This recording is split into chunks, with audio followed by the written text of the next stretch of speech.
So talk to me about the corporate job and the shift.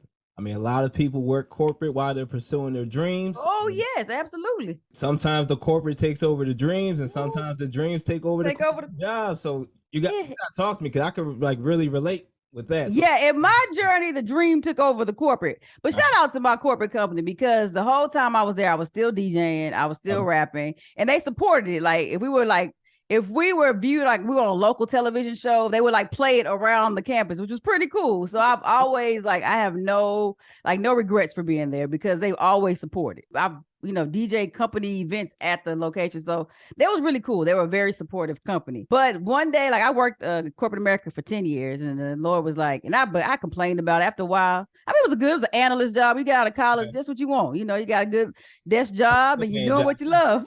That's a good paying job too. Yeah, it was. It was to miss it. But the point is,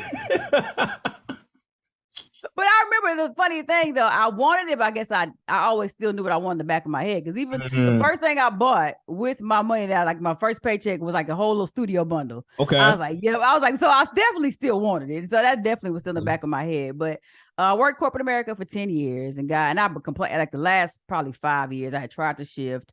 I ended up moving from San Antonio to DC to shift just to get a different atmosphere. And then Radio One was in DC, and I knew that. After 10 years, God was like, quit your job and move to Atlanta. First, he was like, move to Atlanta, and I was like, well, I was on the federal side of my job. I was like, well, there's no federal side of this job here. Like, I was like, I can't move to Atlanta, Lord, and keep my job. That's not gonna work. And so after confirmations and all that, I literally quit my job and I moved to Atlanta.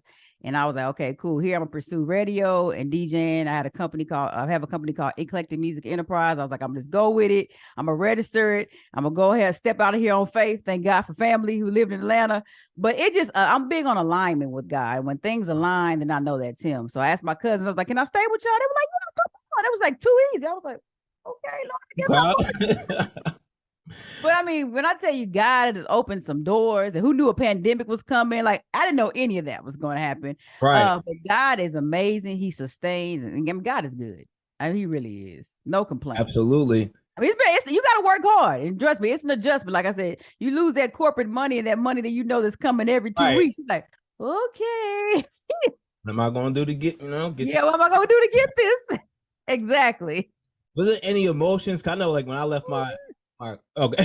Talk to me about that. Like, were you like very excited? Were you scared? I mean, some people are so scared to like just leave a job knowing, I'm gonna get 2 weeks pay. This is guaranteed. I know what's going on every 2 weeks I'm gonna start something new and it might not take off till 3 months later or 4 or 5 months or even a year or 2 years. Like what was your thought process? I was absolutely. I was like, I think I was going crazy. Like it was so funny because my roommate at the time was my best friend, and I was like, "Hey, I'm not gonna renew the lease." And she was like, "What?"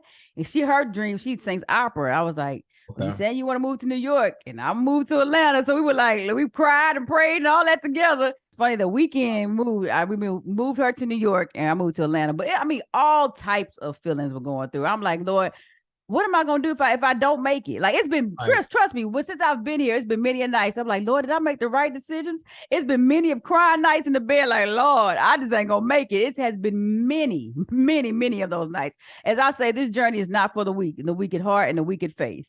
But one thing I will say is, I know people always say it's a cliche, God has never failed me yet. And I just say God has never failed me because He's not going to fail me. So I just keep out that yet perspective, because I'm like, okay, He's not gonna, if He told me and if I heard Him correctly and these things are lining up, I have to know, I have to work on my crazy faith. And I do have some crazy faith. My family was like, you literally moved from city to city. I said, yeah, because I know God's got me. Like, trust me, it's been some nights where I'm just gonna pack up and go home. It's been some like, the ugly crying nights, like, and I'm an ugly crier. It's been some ugly crying nights, like, I just ain't gonna make it. God has sustained me. Like I said, I focus on that not yet part because I know that He's not gonna fail me. But trust me, it's been some crying and some praying in this house. Sometimes my neighbors probably thought I was crazy. No, that's real, And I don't think it hit me till I got here. Like, I really just did this. Like I literally just picked up and moved. Big shift. And that's big. Like you gotta be courageous to do that. A lot of people are not. So I applaud you on that. Definitely. Thank you, guys. This is a struggle out here in these streets, though. But yes. If you're enjoying the content you're watching right now, and you want to level up and create vibes at all the events you DJ at, well, make sure you subscribe to us right